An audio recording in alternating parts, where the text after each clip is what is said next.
End of work day. Palliative care. A lady who talked to me yesterday called and just wanted to touch base, see what was happening, and I told her I agreed to set her up for hospice. And I think she knew that we were seeking long-term placement. And she said so far all the nursing homes have rejected her, either for they don't have a bed available or something about insurance. And I'm like, couldn't she apply for the Medicaid grants? So I don't understand. But she said right now it's hard to apply for long term, and I'm like, what's long term gonna be?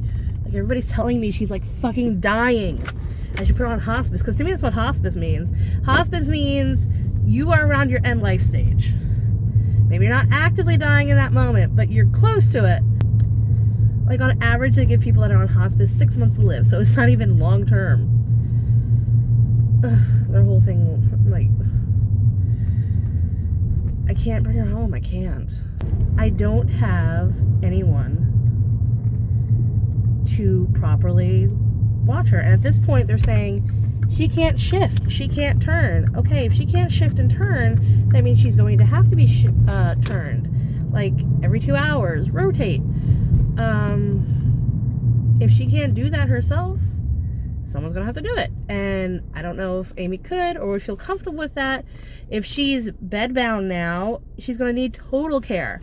I don't think Amy's gonna want to do that. She's got boundary things. She doesn't, like, I could do it. I could do it. Like, I could do that. I've changed. I've gotten her washed. I've gotten her changed. I've seen her naked. It doesn't bother me. I can, like, you know, sort out, like, caregiver, just do the thing. It's not weird. She needs it done. Amy doesn't want to do that. She has boundary issues with it, and I respect that. Only problem is, yes, I could do it, but I am gone 8 hours of the day. And she can't be in the bed, sitting in her own waste, for 8 hours. And you could say, oh, just like get her services. Who's going to pay for that? Who's going to pay for that? Even if I applied her to waiver, it takes months to get into waiver. Months.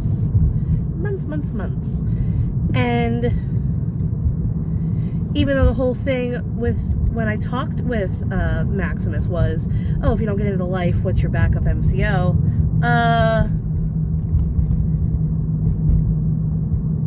I never heard anything back from that. So I don't know. Like, I can't take her home. There's a lot of reasons I can't take her home. Mostly, like, the core reasons I can't take her home are because me and my husband work full-time. My babysitter is there for the children. She does not want to take care and doesn't believe she's capable of taking care of my elderly mother, and she shouldn't have to. It's not her mom. It's not what she's at my house for. She's at my house to take care of my kids. Literally, my mother has made her cry before. And she's had panic attacks because she does not believe she can take care of her. I don't want to put Amy further into that situation. So I can't. And I can't take a leave to take care of her. So she has to go into the nursing home. Apparently this is the worst time to go into a nursing home because everybody wants to get in. I'm gonna have to, like, maybe stretch out, like, doesn't matter which one. All nursing homes in the county that'll accept Medicaid and Medicare, ask them.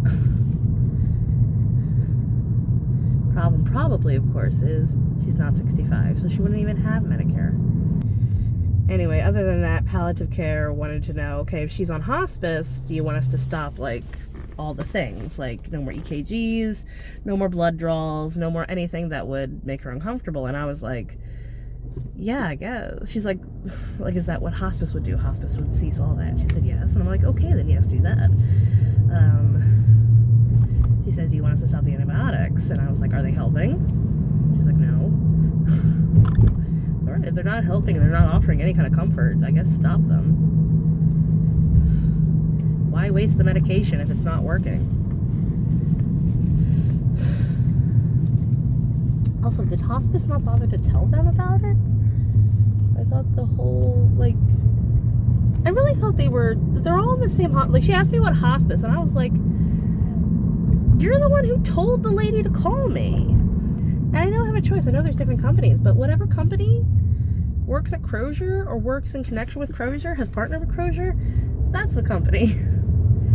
Because she was the palliative lady, because she said she talked to me in the past. So yesterday I talked to the palliative lady. The palliative lady was like, I'll have blank call you. And she didn't say, I'll have the hospice nurse or anything call me. She spoke to her by name, so she does know who she is. It's hot. It's muggy, it's not hot. She asked me if I had visited her yet. Truth be told, I have not. Since I dropped her off that Tuesday, I have not visited her. Mostly because I didn't know I was allowed to. Hospitals are very careful, mask up and everything. There's guards where there not used to be guards.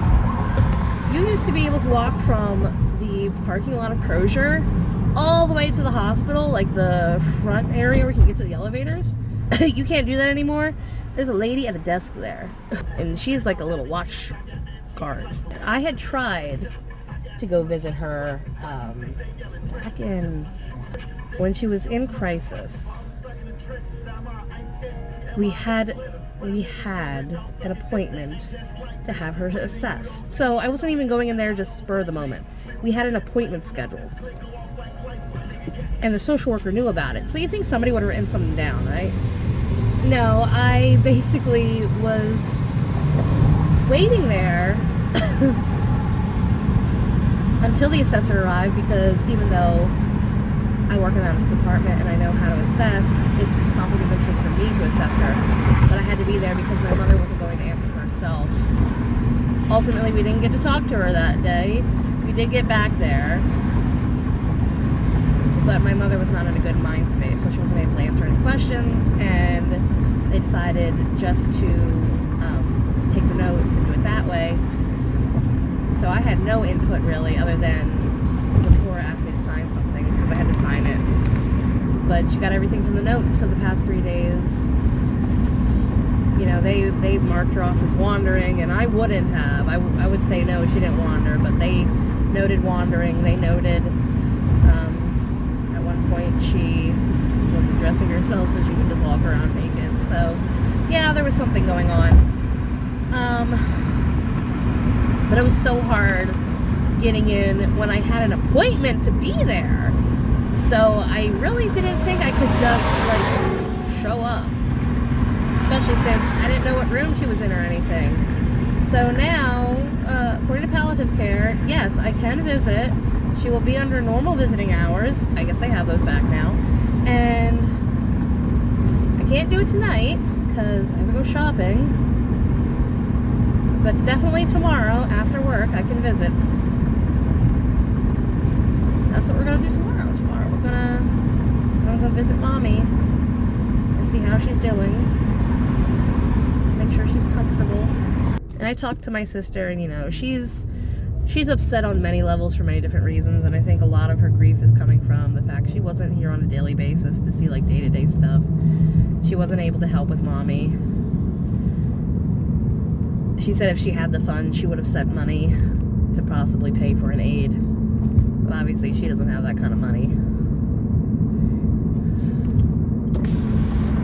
And I don't hold anything against her.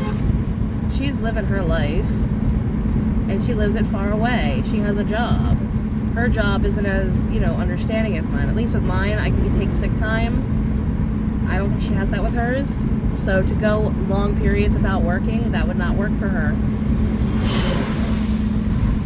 She was saying she wants to come early. Now, on one hand, I understand it. On the other hand, she'd have to leave like tomorrow, because otherwise her scheduled time to visit was next Friday.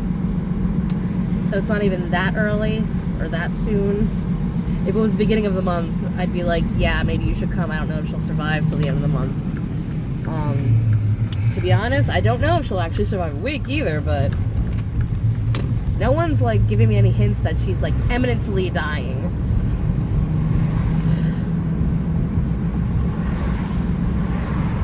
I just found it weird that the options were do the things or hospice. And I'm like, they have to be suggesting hospice for a reason. And around the time we decided hospice, they were very like open about that wound is not going to heal itself. The wound possibly will never heal because she doesn't have the body mass to do it. Now I'm second guessing it. But that choice is made. And yeah, this is a compassion choice. She's frail. Like, oh shit, should I tell my cousins? I mean, like, they didn't tell us when their mother was, you know, dying from dementia. This is hard. This is hard. If keeping her alive is going to deduce her quality of life, because she would have possibly either a peg or nose feeding, not actual, like, food eating. I don't know. And they were like, we don't understand how somebody who moves around gets a pressure sore either. Yeah, neither do I. You know where she was when, like, the day before she went to the doctor? She was at a life center doing her trial. So she was up and moving around. So how does somebody who's up and moving around get a pressure sore? I don't understand. Is it primarily because of the malnutrition? Because she wasn't eating well? Because she was refusing to eat? Because honestly, it felt like she was eating better when she was living with us. There were times when she wasn't living with us, she would be like, I had a cracker for lunch. And I'm like, a cracker? A cracker's not lunch. And she had food. I would feed her every single, like, she'd come over to my house. I'd give her dinner. I'd give her leftovers for lunch the next day. When I cleaned out her fridge while she was at crisis, there was leftovers of the dinner. Like crusty old leftovers. So something was going on even back then and she just wasn't eating.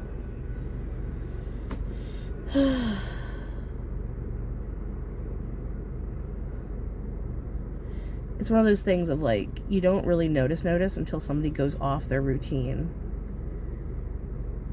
So when she started like not wanting to come over and all that, that's when I was like, something's wrong. And I said for like a month. For like a month, I was saying, she's lost a lot of weight. And everybody was like,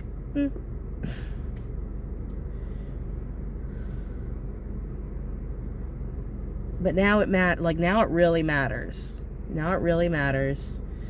Because now her losing weight has stopped her body from healing properly. So she's got this infection running rampant and a wound. I don't know.